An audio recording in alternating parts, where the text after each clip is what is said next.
Hello, hello! Crafty Crandall here, and welcome to a very exciting video. Today I am starting a new series here on my channel, and although I can't claim any originality whatsoever, I am still very excited about it.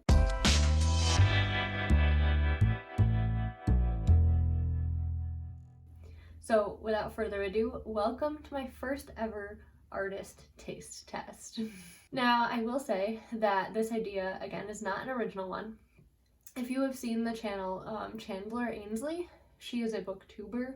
She does a taste test series for other booktubers in which she reads, books that they've liked and kind of gives her opinion on them and determines whether or not she, is a similar reader to them. And I thought that this would be super fun to do, but putting a spin on it from an artist's perspective and reviewing art YouTubers' styles. So today I am starting with none other than the king of art YouTube, Jazza. He has over 5 million subscribers and he goes through so many artistic topics. He is constantly pushing himself, trying new things, trying every single medium there is, trying every single different style that he can. He is constantly doing tutorials and character design challenges and the like.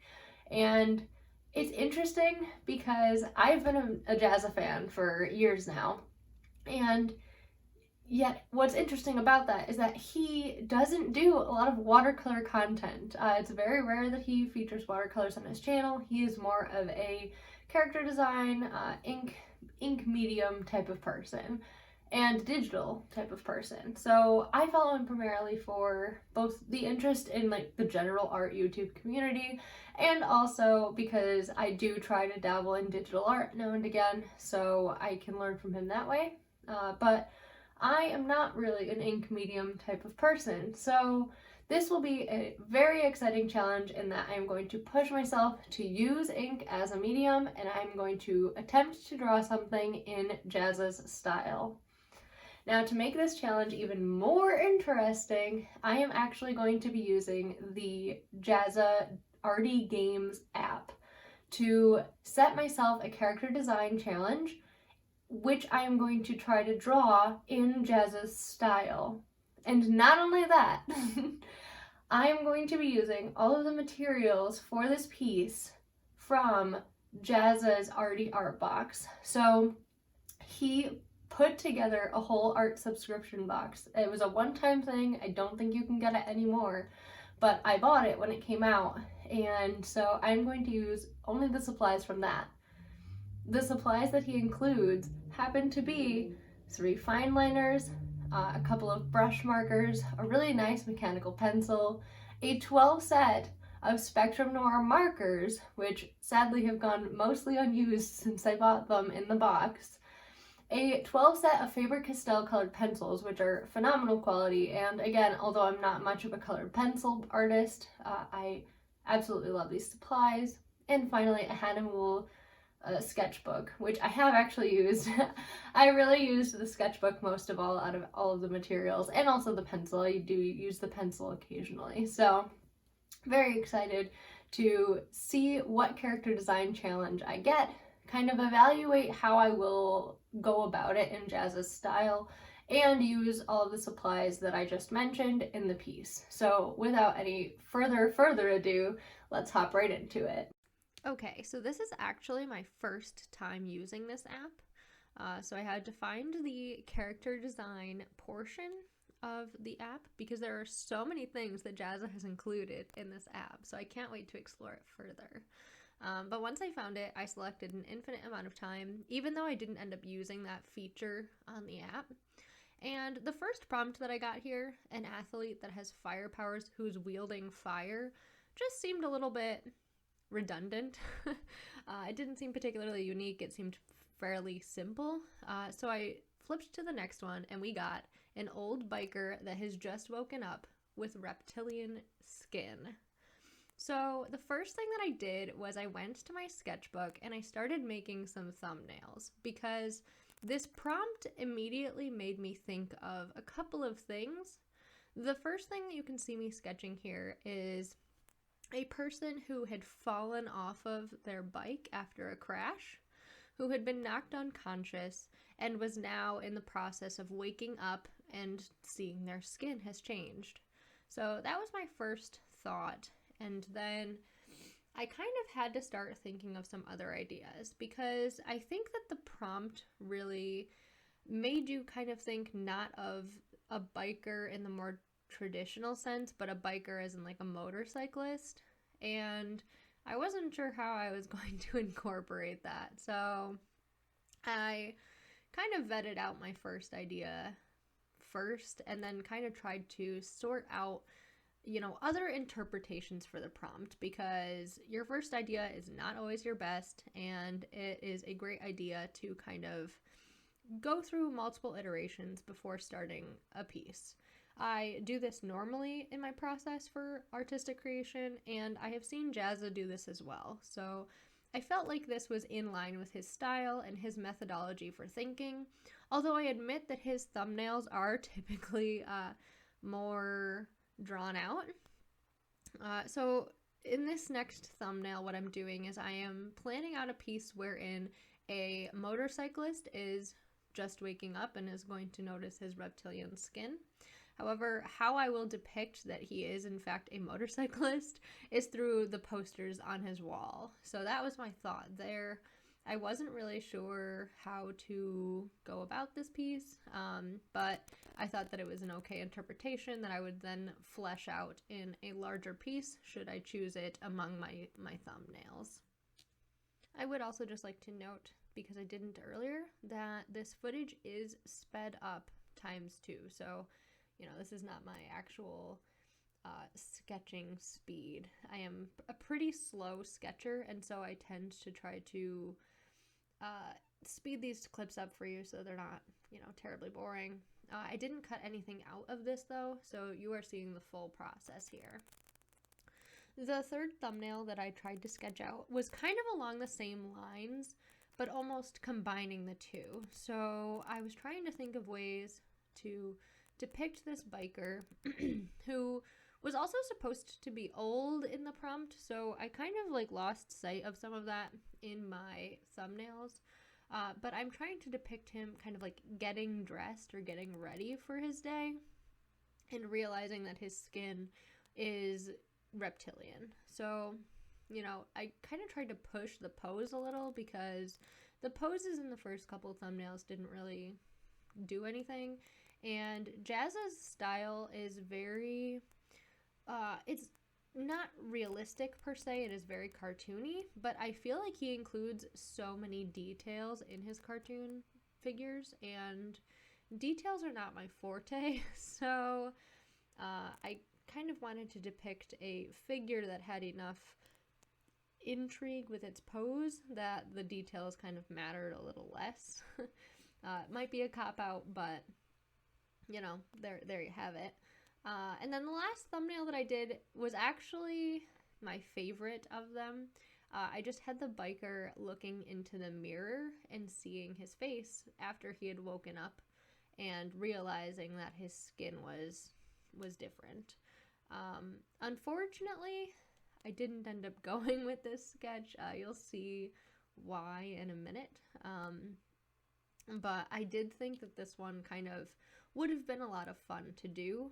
The problem is that I had no way to do this and express that it was a biker that we were seeing in the piece. That was my problem with it, is that, you know, this close up to a mirror, I didn't have the room to kind of add those elements of like, yes, this guy is in fact a biker.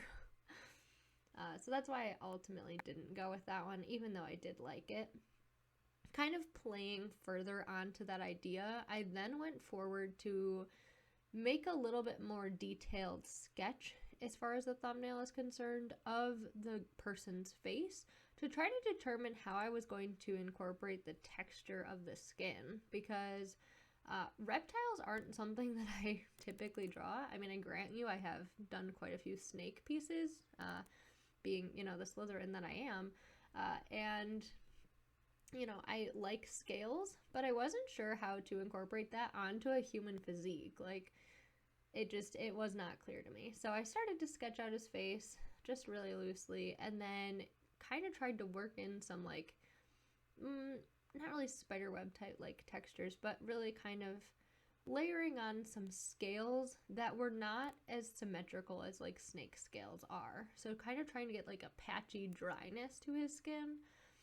Ultimately, I don't know that it worked out super well, but it kind of got me thinking about it at least, and it loosened up my hand for the real piece that I was going to be creating.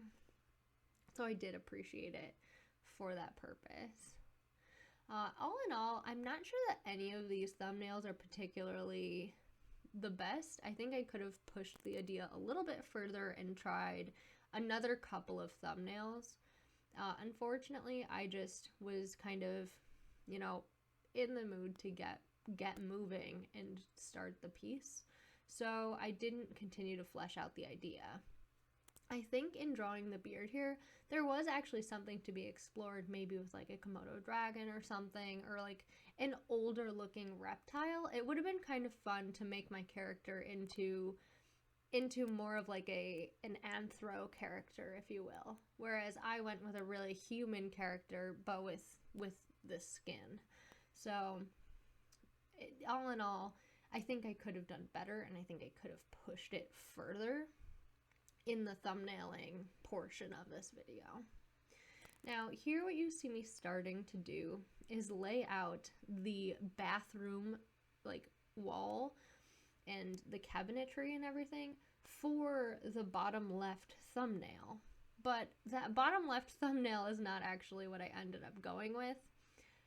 So I started sketching it out, and then I came to my realization that I was going to go through all this work and I wasn't going to be able to incorporate anything to do with him being a biker. So he was going to be standing there brushing his teeth or whatever I was going to have him do, and ultimately it wouldn't fulfill the prompt. Like, yes, it would be someone who had just woken up and he would be reptilian, but he would not be a biker. So I ended up going back and using my upper left hand, my first thumbnail, with the gentleman who was knocked unconscious from his bicycle and is just waking up to realize that his skin has changed to scales.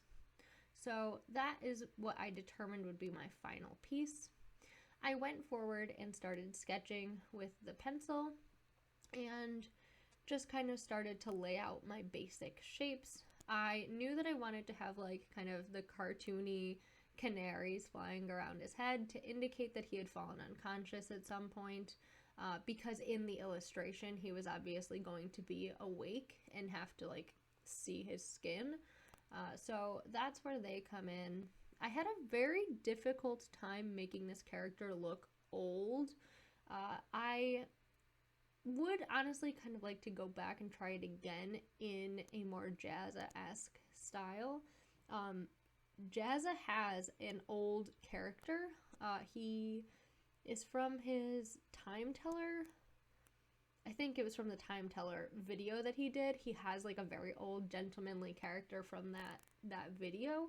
And it would actually honestly be pretty fun to draw that character with reptilian skin and kind of like push it into like a Komodo dragon version of that character. I think that would be super fun and super cool.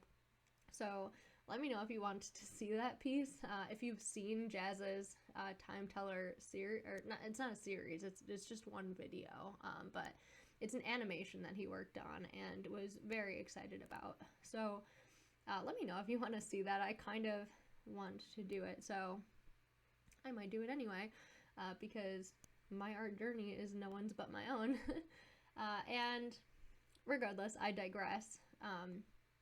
That was really where I thought that this piece could have used a little bit more time or like attention placed on it, is making the character look old, because I start off with this physique that looks pretty young and pretty athletic, and then I throw a beard on him and that's how I make him look old.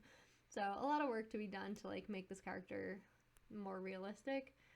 It's funny, I never really try to draw older characters in general. Even in my realism studies, I don't tend to draw older people. So that might be a challenge for myself for this year, is to get better at that.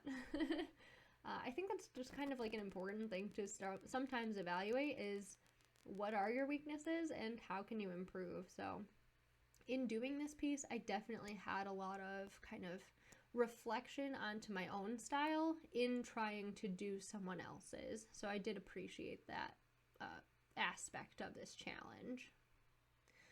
Now here you see me try to like sketch in a mustache. Again, I don't know that it worked so well, but that was how I had planned on getting the older aspect of this character. All in all, just to speak for a moment on the materials that I was using. So like I said in the beginning, these materials are from Jazza's Arty Art Box. And overall, these materials were so great to work with. You see that I'm working on the same page that had the original sketch that I put the X through. That page I was able to erase so well on this paper. The Hahnemuhle sketchbook that this box included is so good. I highly recommend this sketchbook.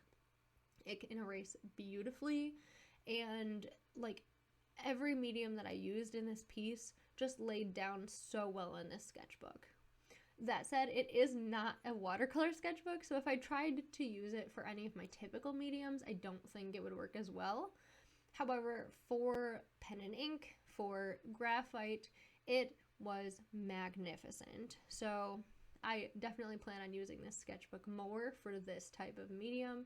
I think it would be excellent for Inktober if I plan on doing it this year. I'm still kind of on the fence, as you can tell. But if I do Inktober, I think this sketchbook would be perfect for it. Overall, the rest of the supplies also worked very well. I liked the Fineliners. I was a little bit worried when I started going over the Fineliners with the markers that it was not going to work very well, but I was completely wrong. It worked great. And then the brush pen that I use at the end, you'll see, that also was an absolute joy to use. So if you were lucky enough to have purchased the Jazza's Arty Art Box when it came out, 10 out of 10, would love to hear your thoughts as to whether or not you have used all of these supplies and whether you love them as much as I do. If you didn't get the art box, these supplies I would still wholeheartedly recommend. So I will have everything linked below for you so that you can find them all individually. I'm not sure if you can get the actual Jazza set of Spectrum Noir markers, because he did work with the company to create this specific pack of markers. But if you can't, then I'll try to link a similar one. Here I just tried to finish off the sketch by kind of elaborating on how the scales would go onto the character. Unfortunately, when I went through it with ink, I did not include the scales, so later on I ended up having to re-add them.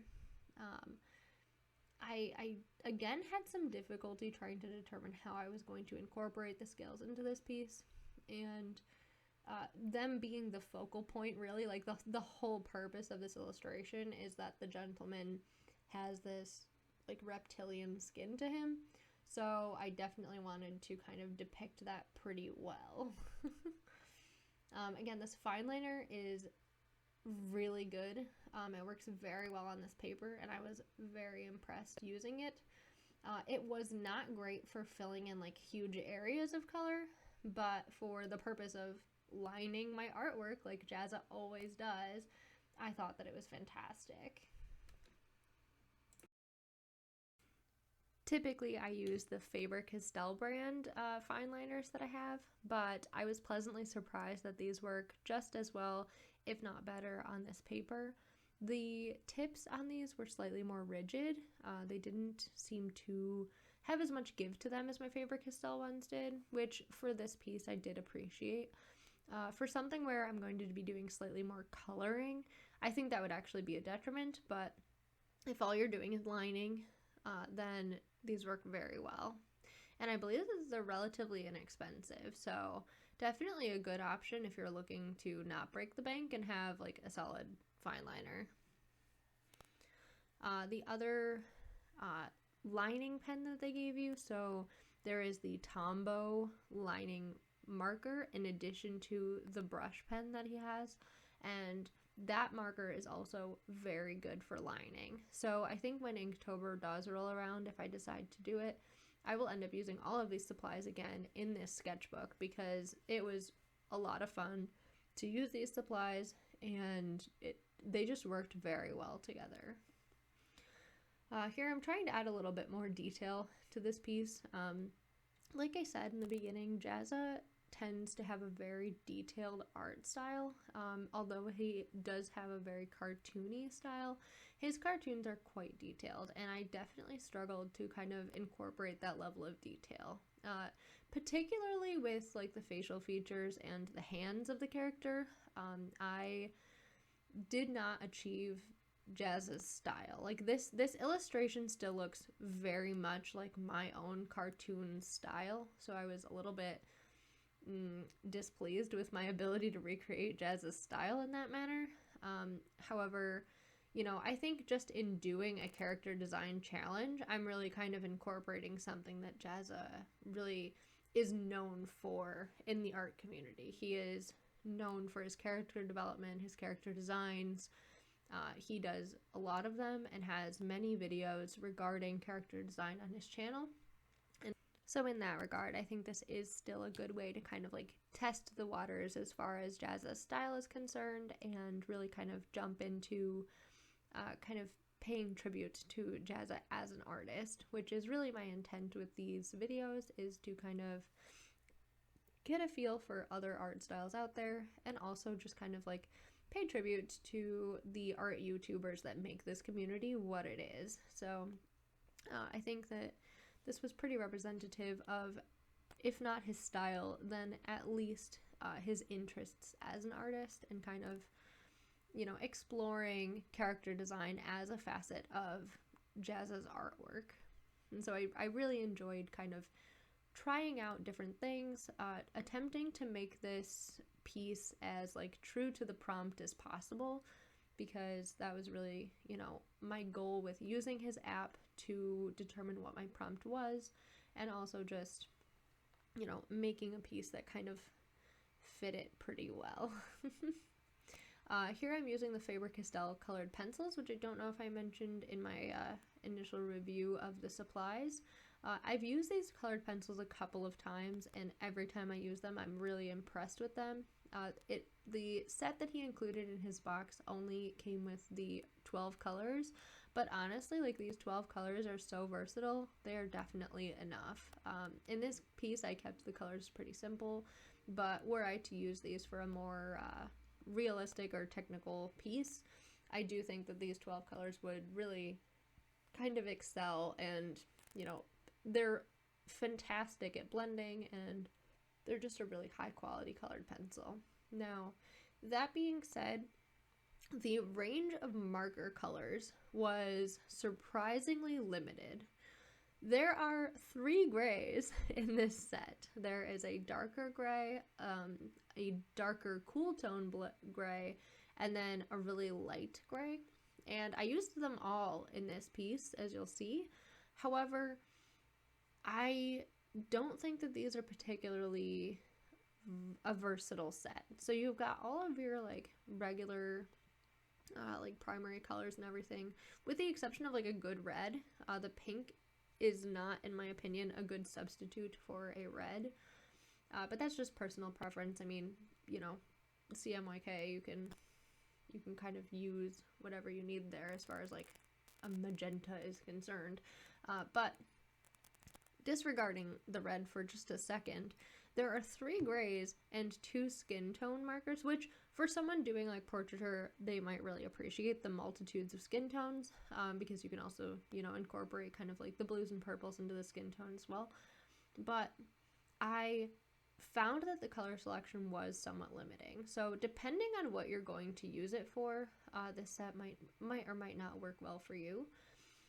I would kind of like to try a piece for Inktober wherein I use just the 3 gray markers to make like a grayscale image. I think that might look kind of neat, but just using them like in this piece, I found that I was very limited for colors. Now, I am not, like I said, a marker person really at all. I've used markers very limitedly. I used some water-based markers for an Inktober that I did a couple of years ago, and it was not my favorite. I think that all of the pieces that I had done for that Inktober would have been better if I had just done them in watercolor. So I really need to like push myself into using markers more so that I can improve with them. And you know, having that lack of skill really showed in like the marker colored parts that I did for this illustration. So as someone who doesn't use markers, I say that this set is quite limited.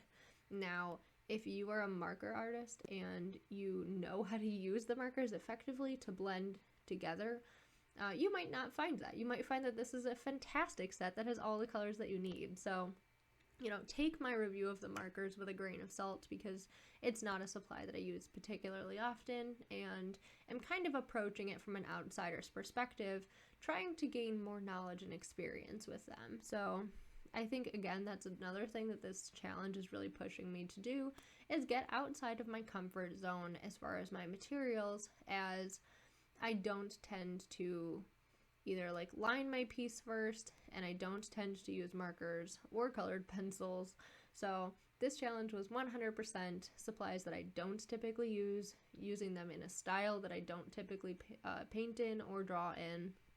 And for that, I really think that this is a great direction to head in as far as like trying something new and really pushing my artistic boundaries, while also, again, giving a nod to all of the amazing creators that we have on this platform and really just kind of exploring their styles in a new way. So I'm excited to continue this series as I kind of move through my journey with, you know, being an art YouTuber and kind of exploring what's out there so that, you know, you can follow along on my journey and maybe try some new things for yourself. I mean, if you found this challenge interesting, if you liked this video, I would highly encourage you to try it yourself. Go out, do a character design challenge. You don't have to buy the Arty Games app. I did because I wanted to show my support for Jazza, and that was one way that I could do so relatively easily and very accessibly through my cell phone. But, you know, if you punch into Google character design, then you're bound to find a couple of generators that can generate for you a couple of prompts to do this challenge yourself. And maybe push yourself to use a different medium than you typically do. I found that this can be great for mitigating art block and also just pushing yourself as an artist. So I would very highly recommend that anyone who's interested try this challenge and see what results you come up with. And if you do, please feel free to tag me on my Instagram at Crafty Crandall so that I can see your progress, and also leave me a link down in the comments below and I will check out your artwork and let you know what I think. I think that that's something that I don't see enough of in the art community right now, is like interactive critiques from just like general creators. I mean, I don't submit my artwork to creators when they kind of have a call out there for artwork to critique, but I'd like to see that more in this community, is just giving more feedback. So in addition, I also encourage you to please give me your feedback on this piece. Do you like it? Do you think I did a decent job? What do you not like about it? Where could I push myself to improve? I think that that is kind of an important thing to keep in perspective with your art journey. Let me know in the comments down below, and please, if you would be willing to give this video a like and subscribe to my channel if you want to see more art and book related YouTube videos. Thank you guys so much for watching. I really appreciate it, and I will catch you in the next one. Bye!